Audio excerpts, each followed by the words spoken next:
siang, saya Hajar Fatimah Karlisha. Saat ini saya sudah berada di Keraton Surakarta. Pada kesempatan kali ini, saya akan mengajak teman-teman semua untuk berkeliling ke museumnya, ke keratonnya juga. Apa aja sih yang ada di dalamnya? Ini langsung saja kita masuk ke keratonnya.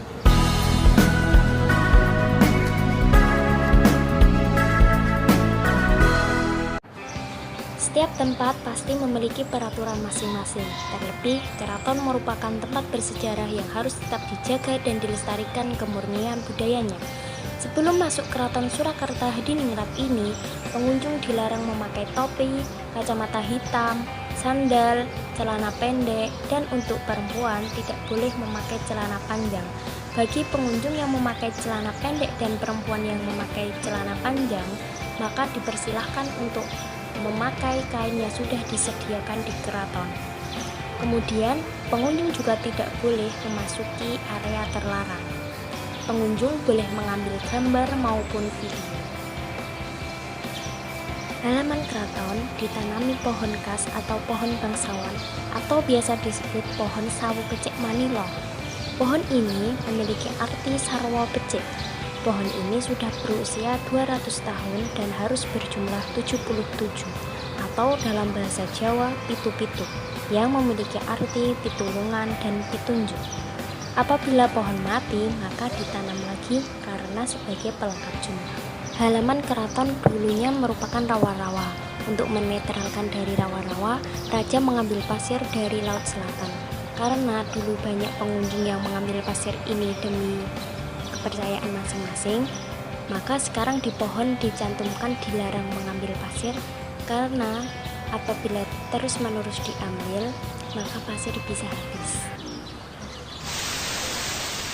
Teman-teman, saat ini saya sudah berada tepat di depan keraton.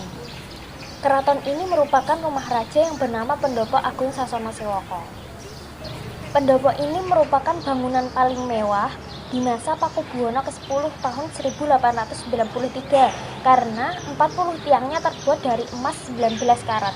Pada masa Pakubuwono ke-10 disebut masa kejayaan karena beliau merupakan pengusaha rempah-rempah penghasil gula terbesar di dunia. Bahkan orang Eropa sampai datang ke sini menukar emas dengan rempah-rempah untuk kebutuhan musim dingin, dan waktu itu harga emas lebih rendah dari rempah-rempah. Keraton ini juga memiliki banyak souvenir dari luar. Patung-patung putih yang di luar sekitar pendopo ini merupakan asli dari Roma, dan patung yang ada di dalam merupakan asli dari Belanda. Kemudian ada juga pot-pot berjumlah 52 buah. Setiap potnya memiliki cerita 8 dewa dari dinasti Ming. Pendopo ini dipakai 3 kali dalam setahun. Yang pertama untuk ulang tahun raja, yang kedua untuk malam 1 suro atau biasanya jamasan, dan untuk rutinannya yaitu Selasa Kliwon. Ada tari-tarian yang namanya Bedeo Ketawang. Kemudian kalau masuk ke dalam pendopo ini teman-teman, dengan jongkok memakai pakaian adat lengkap. Pengunjung tidak diperbolehkan masuk ke dalam pendopo ini karena apabila masuk hari ini maka hanya bisa keluar 2 hari lagi. Dan kemudian bangunan yang berada di samping kanan pendopo ini merupakan Sasana Hondrowino, digunakan untuk perjamuan makan tamu-tamu raja yang berasal dari kerajaan luar. Bangunan ini menggunakan kaca kristal anti peluru. Tempat tertutup sebelah selatan namanya koken, tempat untuk para koki memasak di lingkungan kerajaan.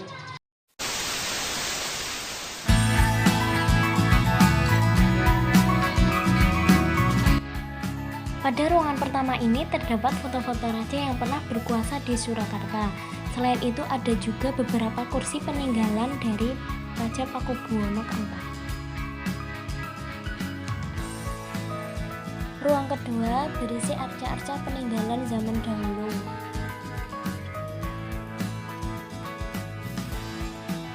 Ruang ketiga menyimpan patung kuda milik pasukan keraton. Patung ini dibuat dari kayu dan lengkap dengan pakaiannya.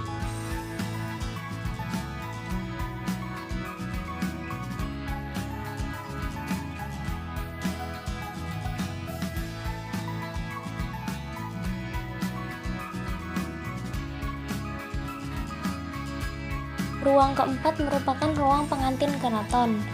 Terdapat diorama yang dibuat pada masa Pakubuwono X. Diorama ini merupakan adegan pernikahan pengantin Jawa. Selain itu, pada dinding juga terdapat relief yang menceritakan prosesi adat pernikahan Keraton Surakarta. Ruang kelima dan keenam berisi kesenian rakyat seperti wayang kulit, kelenengan, serta jaran kepang, dan terdapat berbagai jenis topeng.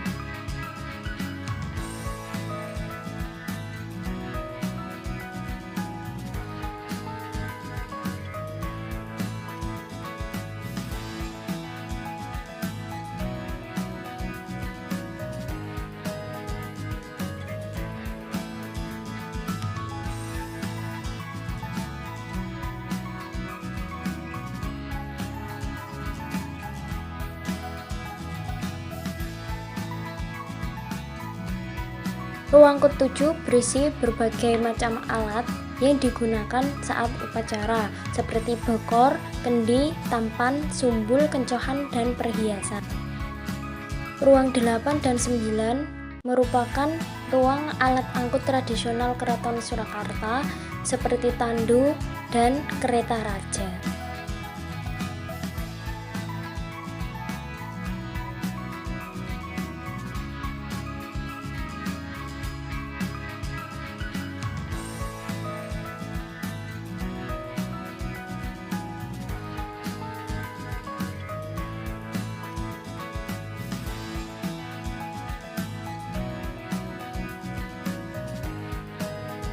Ruang ke-10 adalah ruang kuda untuk berburu.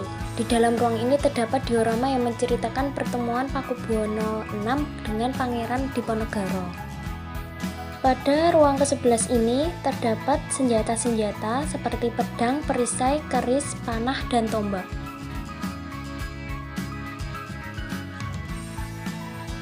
Kemudian dua ruang terakhir yaitu ruang 12 dan 13 merupakan ruang alat perlengkapan rumah dan dapur.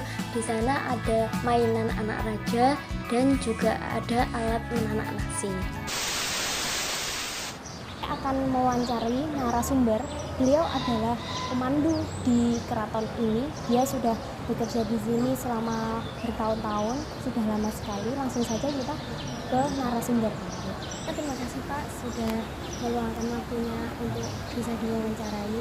Saya dari mahasiswa UIN Raden Said mau izin mewawancarai bagaimana sejarah dari berdirinya keraton ini. Jadi keraton ini adalah namanya Keraton Kasunanan Surakarta. Itu didirikan pada tanggal 17 Februari tahun 1745 sebagai proses kelanjutan dari kerajaan Kartasura. Jadi dulu kerajaan Kartasura itu rusak karena perang, kemudian raja berinisiatif untuk memindahkan keratonnya dan menemukan desa Solo ini, kemudian didirikanlah Keraton Surakarta ini. Saya pernah dengar kan kayak pecah gitu ya Pak ya.